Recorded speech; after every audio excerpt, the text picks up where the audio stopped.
Hello everyone, welcome to our YouTube channel. In this video, we will discuss the chemistry of D block elements. It is our first chapter. हम discuss कर रहे हैं BSc second year third same inorganic chemistry. Last video में हमने syllabus discuss कर लिया था। Hope आप सभी को देखा होगा कि टोटल हमें 3 चैप्टर डिस्कस करने हैं और जो फर्स्ट चैप्टर आपका वो है chemistry of D block elements. And first जो चैप्टर स्टार्ट करने से पहले आपसे ये थिंग्स पूछनी थी कि आपको देखो, वन वे तो हम कर सकते हैं कि पीडीएफ के थ्रू जैसे डी ब्लॉक को कवर करेंगे, केमिस्ट्री ऑफ जो डी ब्लॉक एलिमेंट्स है हमारा पीडीएफ के थ्रू, इसमें हमारा टाइम की थोड़ी सेविंग होगी तो हम कम टाइम में ज़्यादा कंप्लीट कर पाएंगे। एंड सेकंड वे है, जैसे हमने फिजिकल केमिस्ट्री को कंप्लीट किया है तो आप कमेंट कर सकते हो कि आपको कौन सा वे अच्छा लगता है एज लाइक ऐसे, क्योंकि हमारा मेन फोकस है कि आपको समझ आना चाहिए थिंग्स को, चाहे आप वे कौन सा भी हो। तो कमेंट कर सकते हो आप कौन से में ज़्यादा कंफर्टेबल रहते हो। ठीक है, अब हम स्टार्ट करते हैं chemistry of D block elements. देखो, इसमें क्या है कि मेनली आपको स्टडी करना है कि डी ब्लॉक एलिमेंट्स होते क्या हैं, उनकी इलेक्ट्रॉनिक कॉन्फ़िगरेशंस, कुछ प्रॉपर्टीज़ हैं, उनकी कुछ मैग्नेटिक प्रॉपर्टीज़ हैं, लाइक ऑल थिंग्स को हमें डिस्कस करना है। मीन डी ब्लॉक की आपकी कंप्लीट इन्फॉर्मेशन होनी चाहिए, आपके बारे में पता होना चाहिए। ठीक है, अब देखो स्टार्टिंग में जो हमारा बुक है उसमें हिस्ट्री क्या दे रखे है। स्टार्टिंग में यहाँ पे कुछ बता रखा है कि हमें पता है कि डी ब्लॉक एलिमेंट्स होते हैं उनको हम ट्रांजिशन एलिमेंट्स बोलते हैं। वाई ट्रांजिशन ही क्यों बोलते हैं, ये हमें पता है कि जो हमारे प्रेडिक्टेबल्स होती है ना ये देखिए, ये आपका एस ब्लॉक होता है स्टार्टिंग वाला। 2 ग्रुप होते हैं, अल्कली और अल्कलाइन अर्थ मेटल। एंड जो आपका ये है पी ब्लॉक एलिमेंट्स, और जो डी ब्लॉक होता है ना वो एस और पी के बीच में लाई करता है। मीन्स ट्रांजिशन स्टेट होगी ना, ऐसे नहीं बोलते हम ट्रांजिशन स्टेट है बीच में 2 स्टेट। तो जो डी ब्लॉक है वो एस और पी के बीच में लाई करता है। क्यों?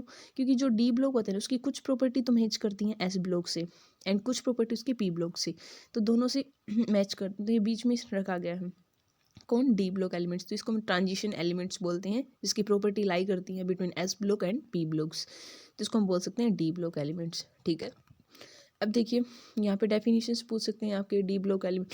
वैसे भी हम बोल सकते हैं, जैसे आपसे पूछ ले कि एस ब्लॉक एलिमेंट्स क्या है, जिसका जो इलेक्ट्रॉनिक कॉन्फ़िगरेशन लास्ट इलेक्ट्रॉन है वो किस में एंटर करता हो, एस सब सेल में। एंड डी है तो डी में एंटर करेगा। यहाँ पे डेफिनेशन है वो देख सकते हो। अब देखिए डी ब्लॉक एलिमेंट्स यहाँ पे दे रखा है हमें क्या, जो रिप्रेजेंट कर रहा है वो complete change from the most electropositive S block element to the least electropositive P block elements. उनको हम क्या बोलते हैं, ट्रांजिशनल। तो ऐसे हम डिफाइन कर सकते हैं, क्योंकि हमें पता है कि एस ब्लॉक होता है ना वो क्या होते हैं, हाईली इलेक्ट्रोपॉजिटिव होती हैं। एस ब्लॉक में वो सारी क्या होती है, मेटल्स होती हैं। ठीक है, और जो पी ब्लॉक होते हैं उसमें क्या होती हैं, ये थोड़ा इलेक्ट्रोनेगेटिव।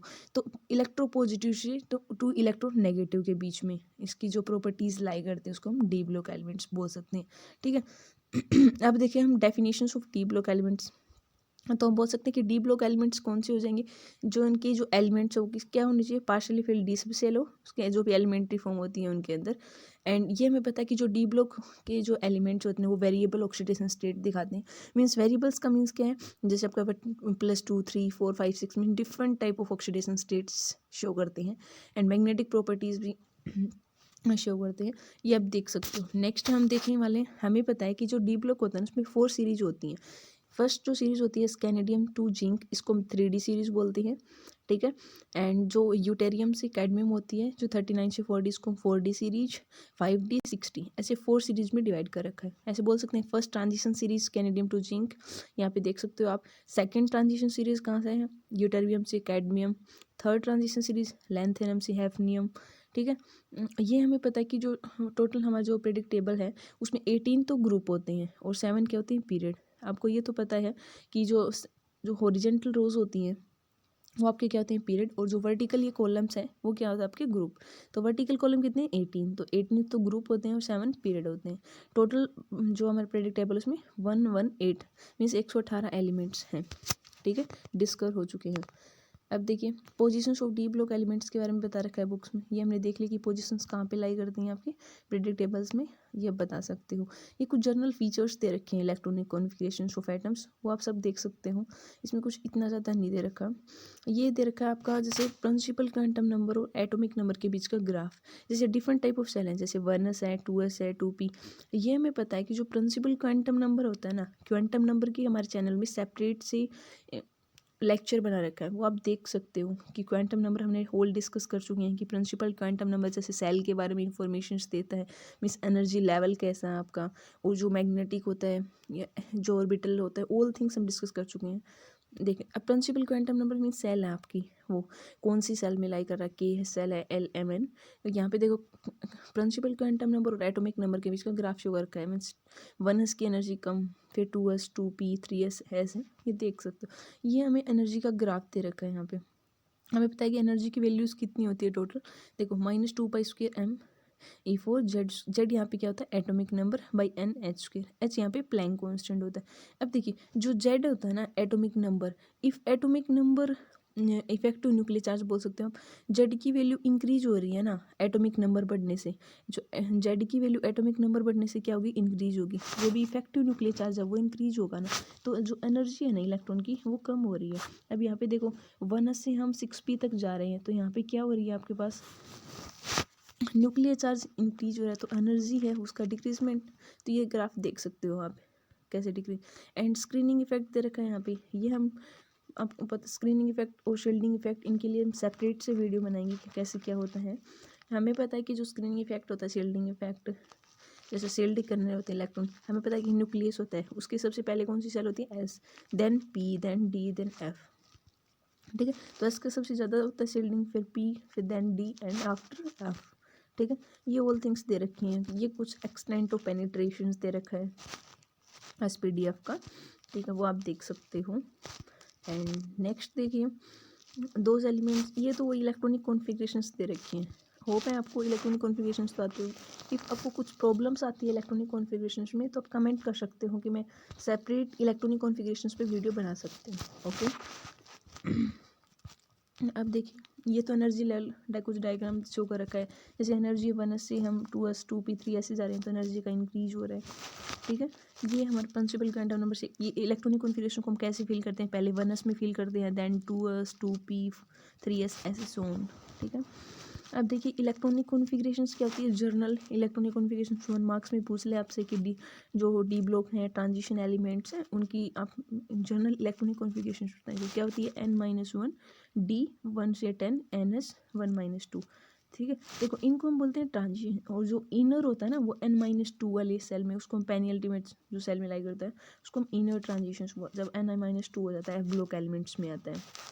देखो अब ये हमने 3D सीरीज डिस्कस करती है, जैसे स्कैनेडियम से जिंक, ये तो आपके मस्ट आपको पता होनी चाहिए इलेक्ट्रॉनिक कॉन्फ़िगरेशंस, मोस्टली यहाँ से 22-30 तक पूछ लेती हैं, ठीक है। जो हमारे पास 5D सीरीज होती है उससे कम पूछेगी क्वेश्चन, 3D से ज़्यादा आती हैं, देन 4D से भी आ जाते हैं कई बार। तो आपको इलेक्ट्रॉनिक कॉन्फ़िगरेशंस पता होनी चाहिए, विद एटॉमिक नंबर क्या होता है, और ये 2 एक्सेप्शन है। देखिए सिंपल हम फील कर दें, ये हमें पता कि जैसे अब देखिए स्कैनेडियम है, तो उसका एटॉमिक नंबर हमें पता है 21। अब रेफरेंस जैसे हमें पता है आर्गन कितना होता है 18 एटॉमिक, तो 18 तो इलेक्ट्रॉन इसके हो गए। देन हम किस में क्या पढ़ रहे हैं हम 3D, और कितने इलेक्ट्रॉन हो जाएगा 2s में, तो सब में आएंगे ही, तो 3D और 4s2, और फिर 18 + 2 कितने हो गए 20, एंड 1 बच गया क्योंकि टोटल एटॉमिक नंबर 21 है, तो 1 किस में चला जाएगा D1 में। देखो D2 D3 तक तो हमने फुल फिल कर दिया। अब देखो क्रोमियम आया, क्रोमियम का मीन्स एटॉमिक नंबर 24। अब देखिए आर्गन कर दिया हमने 18 और प्लस में, अब देखिए इसकी वैसे तो हम रूल सिंपली फिल करें तब क्या आना चाहिए था आपके पास 3D 4 4s2 आना चाहिए था, बट ये ऐसे ना होकर किस में जाता है 3D 5 4s1, क्यों, क्योंकि हमें पता है कि स्टेबल कॉन्फ़िगरेशंस होती हैं, जो आपके पास पी ब्लॉक बोल दो या डी ब्लॉक है, जो हाफ फील्ड जो कॉन्फ़िगरेशंस होती हैं या फुली फील्ड, वो ऑल आर स्टेबल्स होती हैं। तो स्टेबल कॉन्फ़िगरेशंस को अचीव करने के लिए सीधा क्या कर लेता है, एस से एक इलेक्ट्रॉन को लेके वो D4 से D1 में कन्वर्ट हो जाता है। तो एक्सेप्शन है, एक्सेप्शन में ही कॉन्फ़िगरेशंस पूछा जाता है आपसे।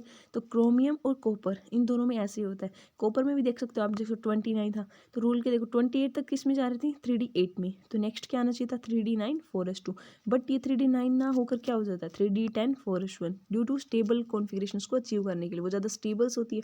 तो हमें पता है कि हर एक मॉलिक्यूल क्या स्टेबिलिटी को गेन करना चाहता है, तो for to achieve electronic configuration stable electronic configuration को अचीव करने के लिए वो DS से एक इलेक्ट्रॉन को गेन कर लेता है एंड 3D 10 4s1 की फॉर्मेशन करता है। तो जो 3D सीरीज है उसमें 2 एक्सेप्शन है आपके, क्रोमियम एंड कॉपर, जो सिंपल कॉन्फ़िगरेशन है उसमें चेंज हो जाता है due to stable configuration. Chromium तो D5 एंड जो कॉपर है वो D10 गेन कर लेता है। तो ये कॉन्फ़िगरेशन सबको पता होनी चाहिए, पूछ सकते हैं आपसे। ये दे रखे आपके पास 4D सीरीज़ की, ये टर्बियम से कैडमियम तक, ठीक है। इसमें भी वही एक्सेप्शंस, तो ये आप देख सकते हो जैसे मोलिब्डेनम 42 है, यहाँ पे भी 4D5 5S1, ये देख सकते हो आप, ठीक है। ये 5D का 4D का इलेक्ट्रॉनिक कॉन्फ़िगरेशंस आपको पता होनी चाहिए कि क्या होती हैं। जो भी एक्चुअल जो बिहेवियर होता है ना नेट इफेक्टिव का, वो डिपेंड करता है ना कि अट्रैक्शंस कैसे हैं। जैसे हम बोलते हैं कि न्यूक्लियस से ऐसे नज़दीक है तो फोर्स ऑफ अट्रैक्शन उनमें स्ट्रॉन्ग होगा, तो न्यूक्लियस और इलेक्ट्रॉन का अट्रैक्शन देखेगा, ये इलेक्ट्रॉन में कितना रिपल्शंस हो रहा है या वो एक्सचेंज फोर्स कितना है। तो ऑल ये जो फैक्टर्स होते हैं ना उन पर डिपेंड करता है कि जो नेट इफेक्ट कैसा होगा फोर्स ऑफ अट्रैक्शन बिहेवियर का। ये इलेक्ट्रॉनिक कॉन्फ़िगरेशंस आप देख सकते हो। यहाँ पे देखो क्वेश्चन पूछा हुआ कि how many element are present in second transition series. तो हमें पता है कि बोले एक सीरीज में कितने होते हैं, टोटल 10 होते हैं, तो सिंपल है। और ये तो आपको पता है कि S जैसे सेल होती हैं, जैसे KLMN है ना, ये तो सेल होती है। वो जो SPDF है ये आपकी क्या होती है, सब सेल। तो S सब सेल में तो 2 इलेक्ट्रॉन फिल होते हैं। हमें पता है कि S में एक ऑर्बिटल होता है, तो 1 ऑर्बिटल में 2 इलेक्ट्रॉन ऑक्यूपाई कर सकता है, तो S में 2 होते हैं। P में 6 इलेक्ट्रॉन फिल कर सकते हैं और ऑर्बिटल 3 होती हैं, PX PY और PZ। देन आता है आपके पास डी। जो डी सब सेल होते हैं ना उसमें टोटल 5 तो ऑर्बिटल्स होते हैं आपके पास, और 5 हमें पता है कि 1 ऑर्बिटल में कितनी इलेक्ट्रॉन फिल कर सकते हैं, 2। तो 5 में कितने हो गए, 10, तो 10 इलेक्ट्रॉन फिल होते हैं डी में। कौन से होते हैं ऑर्बिटल, जैसे DXY DYZ DZX and DX² - Y² DZ²। वैसे एफ में कितनी होती हैं, 7 तो ऑर्बिटल्स होते हैं और 14 इलेक्ट्रॉन हम फील कर सकते हैं। ये जो सिंपल थिंग्स है वो आपको पता होनी चाहिए। अब कुछ जनरल प्रॉपर्टीज़ पढ़नी है हमें ट्रांजिशन एलिमेंट्स की। जैसे हमें पता है कि हार्ड होते हैं, ब्रिटल, इनका जो मेल्टिंग जो पॉइंट होता है ना वो हाई होता है एस ब्लॉक की बजाय, जो पी ब्लॉक से कम होता है बट एस से ज़्यादा होता है। और ये इलेक्ट्रोपॉजिटिव नेचर के भी होते हैं, एंड जो इनकी जो डेंसिटीज़ होती हैं उनकी हाई होती हैं। जैसे जो ओस्मियम होता है ना उसकी होल पीरियोडिक टेबल में सबसे ज़्यादा होती हैं, हाई डेंसिटी होती हैं ओस्मियम और इरिडियम की। मोस्ट ऑफ द ट्रांजिशन जो मेलेबल स्टेट्स होती हैं डक्टाइल्स हैं, ये आप देख सकते हो कुछ पॉइंट्स आपको पता, जैसे गुड कंडक्टर ऑफ इलेक्ट्रिसिटी होते हैं, कलर्ड कंपाउंड शो करते हैं क्योंकि हमें पता है वेरिएबल ऑक्सीडेशन स्टेट है तो different type of colour compound show करते हैं। इनकी गुड टेंडेंसी होती है कॉम्प्लेक्सेस बनाने की, ये हमने देख लिया कि ऑक्सीडेशन स्टेट्स डिफरेंट टाइप की होती हैं। जनरली पैरामैग्नेटिक, ऑल नहीं बोल सकते but generally paramagnetic means unpaired electron होते हैं। 2 प्रॉपर्टी होती है, 1 पैरामैग्नेटिक देन डायमैग्नेटिक, ये देख सकते हो। दी एलॉय बना सकते हैं with other metals, means 2 marks में आपसे पूछ सकते हैं कि what is transition elements and it's journal properties. तो फर्स्ट आपको डिफाइन करना होगा कि ट्रांजिशन एलिमेंट क्या होती हैं, वो आप डेफिनेशन डिफाइन कर दोगे, हमने देख लिया। देन उसकी कुछ प्रॉपर्टीज़ बता दोगे आप कैसे हैं, एंड ये ऑल थिंग्स आप डिस्कस कर दोगे। नेक्स्ट वीडियो में हम देखने वाले हैं कि जर्नल ट्रेंड क्या होगा, ऑल प्रॉपर्टीज़ का, जैसे एटॉमिक रेडियस है, आयनिक है, आयनाइजेशन एनर्जी है।